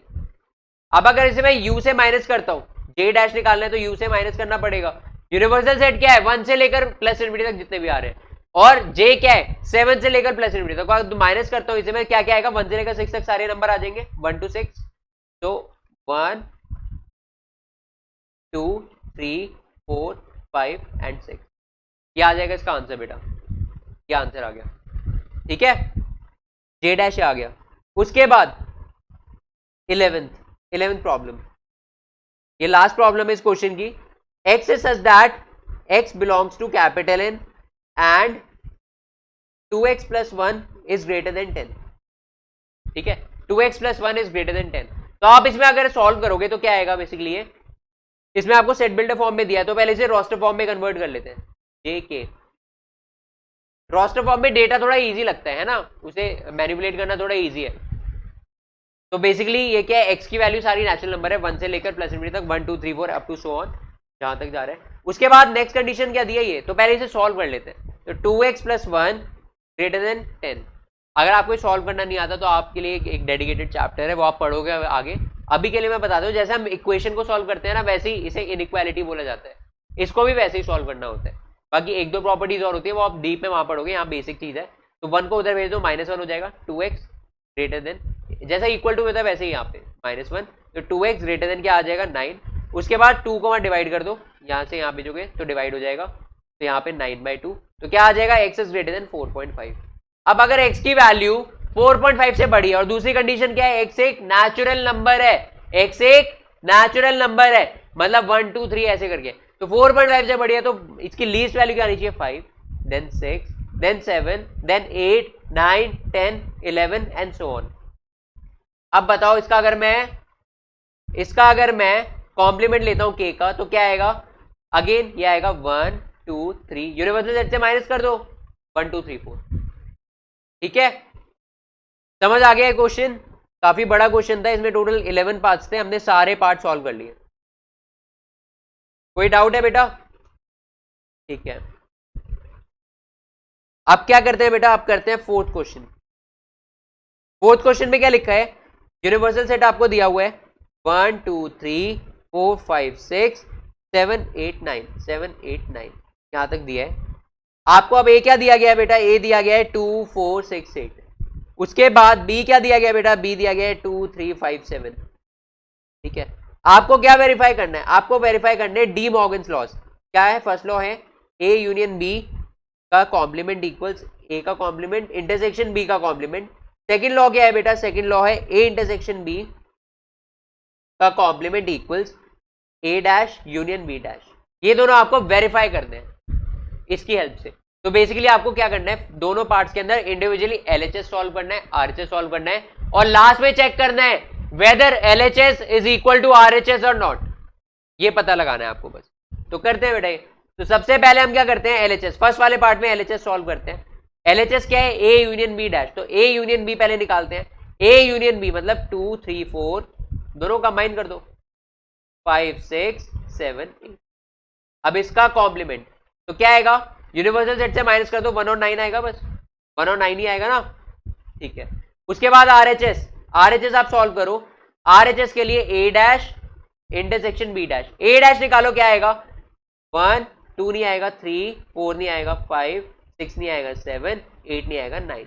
उसके बाद इसका इंटरसेक्शन लो किससे, बी डैश के साथ। बी डैश क्या आएगा बेटा, बी डैश आएगा 1 कुछ नहीं, बी डैश निकालने के लिए यूनिवर्सल सेट को बी से माइनस कर दो, 1 2 3 नहीं आएगा, देन 4 5 नहीं आएगा, देन 6 7 नहीं आएगा, 8 देन 9। अब दोनों में कॉमन क्या आ रहा है, दोनों में कॉमन आ रहा है 1 आ रहा है एक तो कॉमन। उसके बाद 3 नहीं आ रहा, 4 नहीं आ रहा, 5 भी नहीं आ रहा, 6 भी नहीं आ रहा, 7 भी 9 आ रहा है, बस 1 और 9 कॉमन आ रहा है दोनों में। आ गया 1 और 9 कॉमन। तो देखो एलएचएस क्या आया था 1 9 एंड आरएचएस क्या है 1 9। तो यहां से हमने प्रूव कर दिया LHS equals RHS, which means we have verified first property of de Morgan's law, या first law of de Morgan क्या था, ए यूनियन बी का कॉम्प्लीमेंट इक्वल्स ए का कॉम्प्लीमेंट इंटरसेक्शन बी का कॉम्प्लीमेंट। ठीक है, अब सेकंड क्या है, सेकंड प्रॉपर्टी, सेकंड प्रॉपर्टी में हमें वेरीफाई करना है ए इंटरसेक्शन बी का कॉम्प्लीमेंट इक्वल्स ए का कॉम्प्लीमेंट यूनियन बी का कॉम्प्लीमेंट। तो पहले क्या निकालते हैं एलएचएस, पहले ए इंटरसेक्शन बी निकालते हैं। ए इंटरसेक्शन बी क्या आ रहा है बेटा, ए इंटरसेक्शन बी ए और बी में जो भी कॉमन है, तो मुझे तो बस 2 कॉमन दिख रहा है दोनों में, है ना, बस 2 कॉमन दिख रहा है। तो ए इंटरसेक्शन बी क्या है, ए इंटरसेक्शन बी कुछ भी नहीं है, it is nothing but only, हमें तो इसका क्या निकालना है, कॉम्प्लीमेंट निकालना है। तो इसका पहले हमने ए यूनियन बी निकाला है ना, ओके, तो इसका कॉम्प्लीमेंट निकालना है। तो पहले यहाँ पे बस 2 आएगा, फिर इसका कॉम्प्लीमेंट ऊपर कर देंगे। A intersection B, A intersection B क्या है, इसमें बस 2 आ रहा है ना, 2 आ रहा है बस, तो 2 दोनों में कॉमन है। उसके बाद इसका कॉम्प्लीमेंट लेंगे, तो हम बेसिकली इसको यू से माइनस करेंगे। यू क्या है बेटा, यूनिवर्सल सेट, तो 2 को माइनस कर दो यू से, तो क्या आएगा 1 3 4 5 6 7 8 एंड 9 भी आ रहा है, नहीं ना 9 नहीं है 9, हाँ है 9 है। तो आप ये लास्ट में 9 भी लिख लो, लास्ट में 9 भी लिख लो, ठीक है। तो ये आ गया A intersection B dash, basically LHS हमारा प्रिपेयर हो गया। अब आरएचएस सॉल्व करने के लिए हम क्या करेंगे, आरएचएस सॉल्व करने के लिए देखेंगे क्या लिखा है इसमें। तो ए इंटरसेक्शन, उसके ए इंटरसेक्शन ही A complement union B complement, A complement B union B complement. तो ए कॉम्प्लीमेंट क्या है बेटा, ए कॉम्प्लीमेंट है, इसको कॉम्प्लीमेंट निकाल दें, यहीं पे निकाल दूं, उसके बाद बी कॉम्प्लीमेंट यहीं पे निकाल दूं। ए का कॉम्प्लीमेंट क्या आएगा बेटा, ए का कॉम्प्लीमेंट आएगा 1 देन 3 5 7 और 9, और बी का कॉम्प्लीमेंट क्या आएगा 1 4 7 8 एंड 9। ठीक है, ये दोनों आ गया। अब इन दोनों का क्या करना है बेटा, मुझे यूनियन निकालना है। दोनों का अगर मैं यूनियन निकालूंगा क्या आएगा 1 3 4 5 6 7 8 9, 1 3 4 5 6 7 8 9। तो आरएचएस क्या आ गया 1 3 4 5 6 7 8 9। ठीक है, ये आ गया बेटा। तो 1 3 4 5 6 7 8 9 आ गया। तो यहां से हमने देख लिया एलएचएस और आरएचएस आ गया इक्वल। तो ये LHS equals RHS, which means हमने प्रूव कर दिया सेकंड डी मॉर्गन्स लॉ, ये लॉ हमने प्रूव कर दिया। ठीक है, समझ आया कैसे प्रूव किया मैंने, ओके ओके ठीक है। अब है फिफ्थ क्वेश्चन, फिफ्थ क्वेश्चन कर लेते हैं। फिफ्थ क्वेश्चन में क्या लिखा है, draw appropriate Venn diagrams for each of the following. अच्छा, आपको वेन डायग्राम रिप्रेजेंट करने हैं किसके, जो आपको नीचे दिया गया, ए यूनियन बी डैश, उसके बाद मैं आगे आगे लिखता जाऊंगा, ठीक है। पहले इसका वेन डायग्राम बना लेते हैं, ए यूनियन बी डैश। तो वेन डायग्राम में क्या है, जो ये वेन डायग्राम में जो ये रीजन रिप्रेजेंट कर रहा है, ए यूनियन बी डैश जो रीजन रिप्रेजेंट कर रहा है वेन डायग्राम के अंदर, आपको वो रीजन शेड कर दे, ठीक है। तो इसका वेन डायग्राम अगर मैं बनाऊं, तो ऑलरेडी मैं आपको बता चुका हूं जब भी आप वेन डायग्राम बनाओ दो सेट्स का, तो कैसे बनाते हो, पहले तो यूनिवर्सल सेट बनाओगे, ये यूनिवर्सल सेट है, उसके बाद उन दो सेट्स के सर्कल बनाओगे, हमेशा ऐसे ही बनाना, ओवरलैपिंग ही बनाना दोनों को। बना दिए, ये है ए, ये है बी, ठीक है, ये है बेसिकली। अब इसमें अगर मुझे ए यूनियन बी डैश निकालना है, तो पहले तो मुझे ए यूनियन बी निकालना पड़ेगा। ए यूनियन बी क्या होगा, ए यूनियन बी मैं ऑलरेडी आपको बता चुका हूं, मैं शेड कर देता हूँ, व्हाइट से शेड कर दूं, व्हाइट से ही शेड कर देता हूं। तो ए यूनियन बी, ए और बी को मिला के जितना भी पार्ट बनता है, तो ये वाला पूरा पार्ट है, ये पूरा हो गया, और एक ये पूरा हो गया, ये हो गया पूरा। अब मैं आउटलाइन कर देता हूँ, आप कंफ्यूज होता, बाहर वाला कुछ भी नहीं है, सारा अंदर का पार्ट है, ये पूरा, ये पूरा है, दिख गया, मतलब ये पूरा रीजन, ये पूरा रीजन, ये अंदर का पूरा ए यूनियन बी है, ठीक है, ये पूरा ए यूनियन बी रिप्रेजेंट कर रहा है। उसके बाद अब मुझे क्या निकालना है, ए यूनियन बी का कॉम्प्लीमेंट। अगर सिर्फ ए यूनियन बी रिप्रेजेंट करना होता, हम कर चुके हैं। ये जो अंदर का पार्ट है पूरा, ये वाला जो अंदर का पूरा पार्ट है, ये है ए यूनियन बी। अब हमें क्या करना है, इसका इंटरसेक्शन रिप्रेजेंट करना है। तो इसका इंटरसेक्शन क्या होगा, अगर यूनिवर्सल सेट के साथ माइनस कर देंगे इसे, तो इसका इंटरसेक्शन इसका कॉम्प्लीमेंट आ जाएगा, बेसिकली कॉम्प्लीमेंट रिप्रेजेंट करना है। तो कॉम्प्लीमेंट आपको रिप्रेजेंट करना है, तो ए यूनियन बी को यूनिवर्सल सेट से माइनस कर दो, मतलब यूनिवर्सल सेट का वो वाला पार्ट जो ए यूनियन बी में नहीं आ रहा, या फिर ऐसे भी कह सकते हो यूनिवर्सल सेट का वो वाला पार्ट ए यूनियन बी को हटा के, ए यूनियन बी को हटा के जितना यूनिवर्सल सेट का पार्ट बचा, वही क्या आ गया बेटा, यूनिवर्सल सेट से ए यूनियन बी वाला पार्ट हटा के जितना पार्ट बचा, वो पार्ट क्या आ गया बेटा, वो पार्ट आ गया, क्या आ गया बताओ, yes, A union B dash, ठीक है। सो बेसिकली मैं अगर बताऊं आपको, तो ये वाला पार्ट, ये पूरा पार्ट, ये पूरा पार्ट, ठीक है। तो ए यूनियन बी को हटा के यूनिवर्सल सेट से जितना पार्ट बचा, वो कौन सा पार्ट आ गया, ए यूनियन बी डैश वाला पार्ट। तो अब मैं उसे क्या कर देता हूँ, हाईलाइट कर देता हूँ। और मैं किस कलर से हाईलाइट कर रहा हूँ उसे, मैं उसे हाईलाइट कर रहा हूँ बेटा ग्रीन कलर से, मैं उसे हाईलाइट कर रहा हूँ ग्रीन कलर से। तो ये वाला पार्ट दिख रहा है आपको, ग्रीन नहीं है बेसिकली, जो भी कलर है देख लेना। ये वाला पार्ट जो बचा, ये वाला पार्ट जो बचा बाहर की तरफ है, ये क्या रिप्रेजेंट कर रहा है, ये रिप्रेजेंट कर रहा है ए यूनियन बी डैश को, ठीक है। सेकंड पार्ट करें, सेकंड पार्ट करते हैं, A dash intersection B dash. Again दो सेट्स का क्या है, वेन डायग्राम है, जब भी दो सेट का वेन डायग्राम है, ये बना दिया करो आप जल्दी से। आगे जो करना है नहीं करना है वो आगे की बात है, बट इतना बना दिया करो, इतना बना देना। उसके बाद आप कर लोगे, उसके बाद क्या है, उसके बाद आपको बताना है A dash intersection B dash. तो सबसे पहले मुझे बताओ ए डैश क्या होगा, ए डैश क्या होगा। अगर यहां पे सीधा ये पूछा होता है A intersection B, A intersection B, तो क्या आता है, ए और बी का कॉमन पार्ट, विच मीन्स ये वाला पार्ट आ जाता, ये जो अंदर है ये पूरा पार्ट, इतना आ जाता, ठीक है। अब इसमें क्या पूछ लिया, इसमें आपसे पूछ लिया ए डैश इंटरसेक्शन बी डैश। तो पहले ए का जितना भी डैश आ रहा है वो निकाल लो। ए डैश निकालने के लिए क्या करोगे, देखो ए डैश निकालने के लिए मैंने आपको बताया, जैसे ए होता है ए, तो आप ए डैश निकालते हो बाहर वाला पूरा रीजन, ये बाहर वाला पूरा रीजन, ठीक है।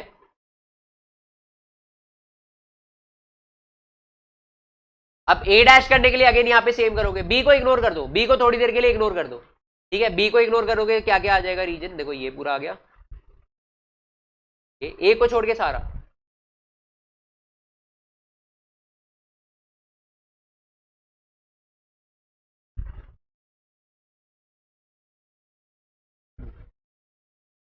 ए, तो ये जितना भी रीजन आया है, ये जितना भी रीजन आया है, ये क्या है बेटा, ये ए डैश है। तो ये जो ग्रीन से मैंने रिप्रेजेंट किया है, जो भी कलर है, ये क्या है, हमने रिप्रेजेंट किया है ए डैश रिप्रेजेंट। अब मैं क्या करता हूं बेटा, अब मैं रिप्रेजेंट करता हूं बी डैश, क्योंकि हमें पहले ए डैश बनाना पड़ेगा, देन बी डैश बनाना पड़ेगा, उसके बाद दोनों में कॉमन जो पार्ट है वो देखना पड़ेगा, तभी तो आएगा ए डैश इंटरसेक्शन बी डैश।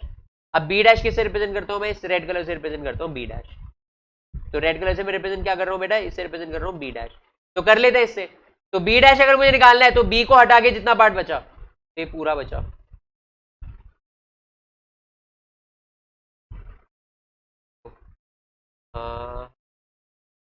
अब शेड कर दो इसे, हो गया। अब मुझे एक बात बताओ, दोनों में कॉमन पार्ट क्या लग रहा है? दोनों में कॉमन पार्ट आपको क्या लग रहा है? दोनों का कॉमन पार्ट क्या लग रहा है? देखो, ए डैश क्या था, ये वाला पूरा बाहर वाला रीजन, बी डैश था, देखो मैं दोबारा लेजर से बताता हूं आपको। ए डैश कौन सा रीजन था? ये पूरा, ए को छोड़ के, इतना पार्ट छोड़ के पूरा बाहर वाला रीजन, ये पूरा। बी डैश क्या है? सिर्फ इतना पार्ट छोड़ के ये पूरा बाहर वाला रीजन। अब दोनों के बीच में कॉमन क्या है? अगर यूनियन बोला जाता तो यूनियन तो साफ साफ दिख रहा है, यूनियन क्या आ रहा होता? बस ये जो अंदर वाला रीजन है, ये जो अंदर वाला रीजन है, इसको छोड़ के पूरा यूनिवर्सल सेट, मतलब U minus A intersection B, ये पूरा रीजन हो रहा होता अगर यूनियन होता, A dash union B dash पूछा होता, बट इसमें इंटरसेक्शन पूछ लिया। तो दोनों का इंटरसेक्शन, दोनों के डैश का इंटरसेक्शन क्या आ जाएगा? बेसिकली यही पार्ट तो आ जाएगा, ये बाहर वाला पार्ट ही तो आएगा। इसे मैं किससे शेड करूं? इसे मैं शेड कर देता हूँ, व्हाइट से शेड कर देता हूँ, ये बाहर वाला पार्ट ही तो आ जाएगा, ये वाला जो व्हाइट से रिप्रेजेंट कर रहा हूँ मैं, जो अभी हमने ऊपर वाले क्वेश्चन में किया है, ये पूरा। ठीक है, समझ आ गया? रुको मैं किसी और कलर से करता हूँ, हिट नहीं हो रहा, पर्पल से ग्रीन से कर देता हूँ, ग्रीन, ये पूरा बाहर वाला। ठीक है, क्या ही बन गया ये।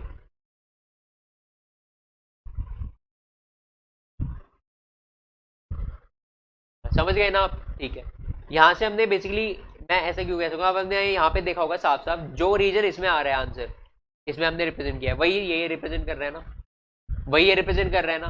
तो आप क्या करोगे? बेसिकली आप यहाँ से प्रूव कर सकते हो ए यूनियन बी इंटरसेक्शन, इसका जो वेन डायग्राम बन रहा है वो इक्वल है, इक्वलेंट है A intersection A dash intersection B dash के। ठीक है, तो इसका मतलब हमने ये कह सकते हैं कि जो A union B dash represent कर रहा है वही A dash intersection B dash represent करता है, तो दोनों सेम है। तो इसका मतलब A union B dash bold dash ये इक्वल है A dash intersection B dash. तो ये तो आपने कहीं पे देखा हुआ है, कहाँ पे देखा हुआ है? ये डी मॉर्गन्स लॉ तो है, फर्स्ट डी मॉर्गन लॉ है, तो हमने बेसिकली वेन डायग्राम के थ्रू रिप्रेजेंट कर दिया डी मॉर्गन में। अब आपको अगर ये एग्जाम में क्वेश्चन आता है तो आप कैसे करते हैं? आप ऐसे नहीं करते, पहले ए डैश निकालते देन बी डैश। इसको कैसे करते हैं? देखो यही करा देता हूँ। पहले आपको क्या है, ए, अगर आपको फर्स्ट पार्ट में क्या था, A union B dash, A union B का बोल्ड डैश ये रिप्रेजेंट करना था, तो उसके लिए आप क्या करोगे? पहले ऐसे बनाते A B, directly A union B आपको अंदर का पता है, फिर आपको A union B dash represent करना है ना, तो जितना पार्ट रिप्रेजेंट करना है उतने पे शेड करना है। ऐसे मैंने आपको यहाँ पे डिफरेंट कलर से इसलिए बताया आपको समझ आए। यहाँ पे आपको रिप्रेजेंट करना है तो आपको सीधा ये सब मेंटली करोगे आप, और शेड कहाँ पे करोगे? पेंसिल से यहाँ बाहर वाले रीजन में यहाँ पे शेड कर दोगे।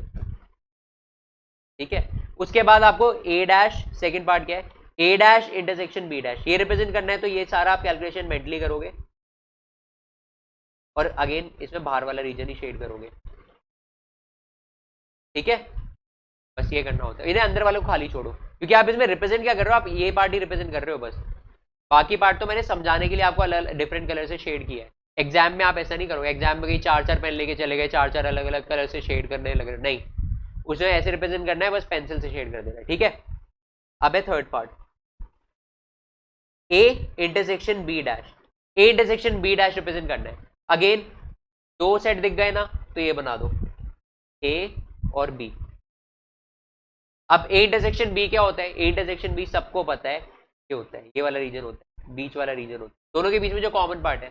अब इसको छोड़ के हमसे क्या पूछ लिया? ए इंटरसेक्शन बी डैश पूछ लिया, तो मतलब यूनिवर्सल सेट का वो पार्ट जो ए इंटरसेक्शन बी को छोड़ के आ रहा हो, तो ए इंटरसेक्शन बी को छोड़ के, इस पार्ट को छोड़ के कितना पार्ट बचा? रिमेनिंग बहुत बड़ा पार्ट बच गया, तो पूरा, मैं ग्रीन से डिनोट करता हूं, तो ये पूरा पार्ट आ गया।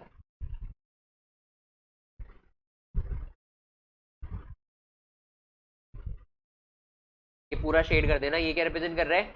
ये पूरा पार्ट, ये पूरा रीजन रिप्रेजेंट कर रहा है A intersection B bold dash. ठीक है, ये पूरा पार्ट। अब नेक्स्ट हम क्या करते हैं? नेक्स्ट हमसे पूछा है, नेक्स्ट पार्ट में हमसे पूछा है A dash union B dash पूछ लिया, तो अगेन इसमें दो सेट दिख गए ना, तो इसे ऐसे करके वेन डायग्राम बना दो दोनों का, ए बी, अब ए डैश क्या होगा बेटा, इसे अगेन दो डिफरेंट कलर से करते हैं। पहला मैं कर लेता हूँ रेड से, रेड और ब्लू से करेंगे, ठीक है। पहला ए डैश निकालना है। ए डैश क्या आएगा बेटा, ए को छोड़ के पूरा रीजन, तो ये पूरा,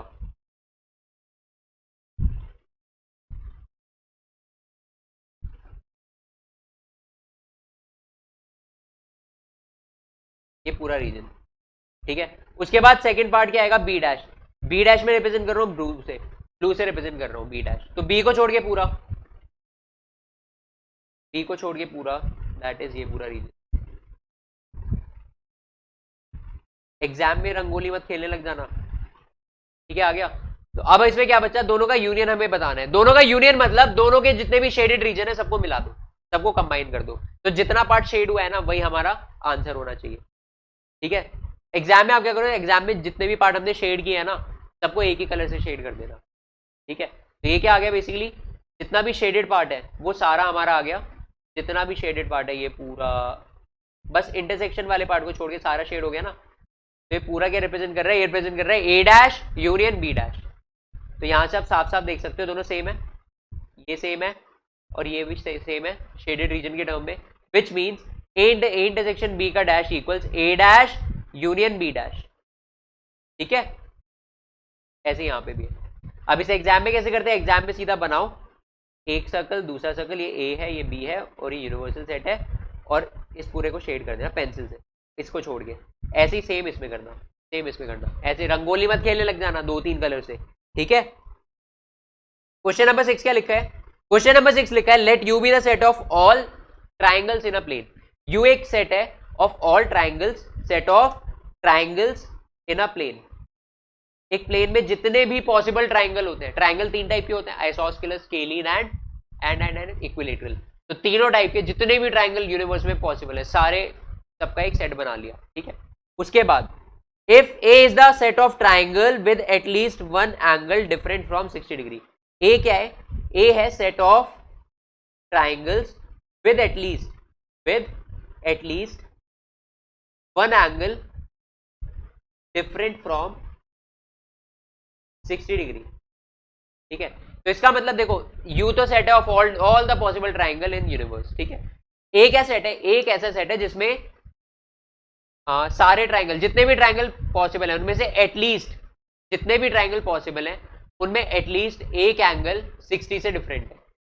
इसको कहने का दूसरा मतलब भी क्या है कि कोई भी ट्राइंगल उठा लो ए सेट से, उसमें कम से कम एक एंगल तो 60 के अलावा कुछ हो रहा होगा, मतलब 60 नहीं आ रहा होगा, 60 के अलावा कुछ हो रहा होगा। तो इसमें क्या क्या कैटेगरी होगी, देखो कैटेगरी 1 होगी जिसमें एक एंगल ऐसा होगा जो 60 से डिफरेंट है, बाकी दोनों 60-60 है, ठीक है। एक तो कैटेगरी ऐसी होगी सिर्फ ओनली 1 60 से डिफरेंट होगा, तो ओनली 1 डिफरेंट लिख देता हूं, इसका समझ जाना, ओनली 1 डिफरेंट फ्रॉम 60 डिग्री। दूसरी कैटेगरी क्या होगी, ओनली टू डिफरेंट, मतलब दो ऐसे एंगल्स होंगे जो 60 से डिफरेंट है, तीसरा वाला ऑब्वियसली 60 होगा। और तीसरी कैटेगरी क्या होगी, ओनली 3 डिफरेंट, मतलब तीनों एंगल क्या है वो 60 से डिफरेंट है, कोई 45 होगा, कोई 55 होगा, कोई और कुछ होगा, 65 कुछ भी, बस 60 नहीं होना चाहिए, ठीक है। तो ये 3 कैटेगरी वाला कोई भी कैटेगरी नहीं होगी, ठीक है। अब हमसे क्या बोला है, हमसे बोला है ए डैश फाइंड करो, इसके ए डैश फाइंड करो। तो ए डैश क्या आएगा, देखो जितने भी यूनिवर्स में ट्राइंगल प्रेजेंट है ना, यहाँ बेसिकली यू के अंदर प्रेजेंट है, उनमें क्या क्या केसेस बन सकते हैं, उनमें भी अगेन यही केस बनेंगे। पहला केस होगा 0, जिसमें 0 डिफरेंट होगा, मतलब सारे 60 के होंगे। दूसरा केस बनेगा ओनली 160 का होगा। तीसरा केस बनेगा ओनली 260 के हैं। और चौथा केस क्या बनेगा, तीनों के तीनों एंगल 60 के हैं। अब एक बच्चा बोल रहा है 4 एंगल, भाई एक ट्राइंगल के अंदर 3 ज्यादा एंगल हो सकते हैं, नहीं हो सकते, तो 4 एंगल का केस ही नहीं बनता। तो कितने केसेस पॉसिबल है, यू के अंदर कितने टाइप के ट्राइंगल्स हैं, 4 टाइप के ट्राइंगल्स हैं। First category 1, all the angles are 60 degree और 0 angle is different from 60 degree. क्या हम 60 डिग्री टर्म में बोलते हैं, all the 3 angles are 60 degree. Second क्या है, सेकंड कैटेगरी है only 1 angle is 60 degree. Third category only 2 angle is 60 degree. And fourth category no angle is 60 degree, no angle is 60 degree. तो हमें क्या बोला है, ए डैश निकालो, मतलब यू माइनस ए निकालना है। तो इसके जितने भी सारे केसेस हैं उन्हें माइनस कर देंगे इससे। तो बेसिकली क्या केस बचा, 0 डिफरेंट वाला भी ना बचा ना, 0 डिफरेंट, मतलब तीनों एंगल क्या है, तीनों एंगल डिफरेंट नहीं है, तीनों एंगल 60 डिग्री है, समझ गए, तीनों एंगल 60 डिग्री है। देखो ये एक कौन सा वाला है, ये 260, वन डिफरेंट है मतलब 260 डिग्री होंगे, तो ये 260 डिग्री वाला केस है, 260, ठीक है। नेक्स्ट वाला क्या है, ये ओनली टू डिफरेंट है, दो डिफरेंट है तो 160 होगा, 160 वाला केस है। उसके बाद ये क्या है, तीनों डिफरेंट है मतलब 060 वाला केस भी आ गया। तो कौन सा केस बचा, 360 वाला केस बच गया, तो वो पक्का इसमें होगा, और इससे माइनस किया तो यहाँ पे 360 वाला आ गया केस, 360 डिग्री वाला। अब जिस भी एंगल के, आपने बचपन में पढ़ा होगा, जिस भी एंगल के, सॉरी जिस भी ट्राइंगल के तीनों एंगल 60 डिग्री होते हैं, जिस भी ट्राइंगल के तीनों एंगल 60 डिग्री होते हैं, वो क्या होता है, एक इक्विलेटरल ट्राइंगल होता है। जिस भी एंगल के तीनों एंगल 60 डिग्री हो, वो एक इक्विलेटरल ट्राइंगल होता है, उसकी तीनों साइड्स इक्वल होंगी और तीनों एंगल 60 डिग्री होंगे। इसका मतलब ये क्या बनेगा, A dash set of all equilateral triangles, set of all equilateral triangles, ठीक है। व्हाट इज ए डैश पूछा है, A dash is the set of all equilateral triangles, ठीक है। अब करते हैं क्वेश्चन 7, लास्ट क्वेश्चन एक्सरसाइज का, फिर एंड करेंगे क्लास को। Fill in the blanks to make each of the following statement a true statement, ठीक है।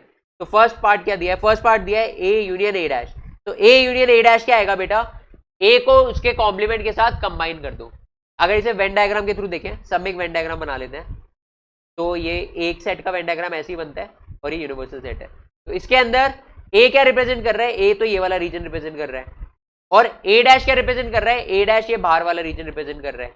अब दोनों को कंबाइन कर दो, दोनों को अगर कंबाइन कर दूं, ए यूनियन ए डैश, तो क्या आता है, यूनिवर्सल सेट ही आता है। ऐसे डिनोट कर दो कि यहाँ ऑलरेडी यू लिखा है, तो कंफ्यूजन ना हो, इसलिए ऐसे यू यूनिवर्सल सेट को इस केस में ऐसे रिप्रेजेंट कर, ठीक है। मैं बता चुका हूं आपको, किसी भी सेट को उसके कॉम्प्लीमेंट के साथ यूनियन लेंगे तो क्या आएगा, यूनिवर्सल सेट आता है, ये ऑलरेडी बताया भी हुआ है, वेन डायग्राम से हमने यहाँ प्रूव भी कर दिया। उसके बाद नेक्स्ट है ए इंटरसेक्शन ए डैश।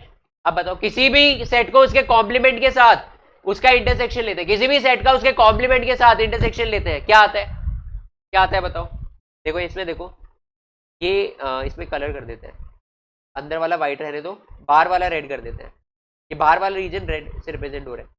तो देखो ये जो बाहर वाला रेड वाला रीजन है, ये क्या है, ए डैश है, और अंदर वाला जो व्हाइट वाला रीजन है, व्हाइट वाला रीजन है, ये क्या है, ये ए है।